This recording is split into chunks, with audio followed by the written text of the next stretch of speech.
এইদিকে 2026 বিধানসভার নতুন খিচুড়ি পাকতে শুরু করেছে। রাহুল গান্ধী তৃণমূল কংগ্রেসের মমতা বন্দ্যোপাধ্যায় এবং অভিষেক বন্দ্যোপাধ্যায়কে চিঠি লেখেন যে 7 আগস্ট তার বাসভবনে আসবেন, সেখানে একটি নৈশভোজের আয়োজন করা হয়েছে, সমস্ত দল থাকবে, বিভিন্ন বিষয়ে আলোচনা হবে। সেখানে কথা মতো অভিষেক বন্দ্যোপাধ্যায় উপস্থিত হন। এবার অভিষেক বন্দ্যোপাধ্যায়ের সঙ্গে রাহুল গান্ধী বেশ খোলামেলা আলোচনা করেন এক সাইডে, কিছুক্ষণ পর আবার সোনিয়া গান্ধী আলোচনা করেন।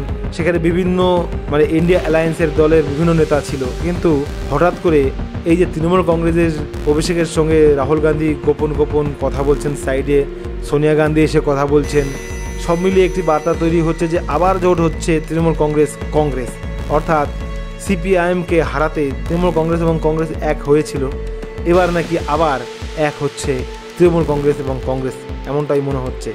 কারণ তৃণমূল কংগ্রেস বুঝে গেছে বাংলায় বিজেপির বারবারন্ত বেড়েছে, তাকে একার পক্ষে আটকানো সম্ভব হচ্ছে না, তাই এবার কংগ্রেসের সঙ্গে হাত মেলাবে। কংগ্রেস সিপিআইএমকে ফেলে রেখে এবার তৃণমূলের সঙ্গে হাত মেলাতে চাইছে, কারণ কংগ্রেসের ক্ষমতায় টিকে থাকতে গেলে আঞ্চলিক দলগুলি দরকার রয়েছে, সেক্ষেত্রে তৃণমূলকে খুব দরকার, তাই জোট হচ্ছে। 26-এ হয়তো আমরা আবার দেখব তৃণমূল এবং কংগ্রেস জোট হচ্ছে।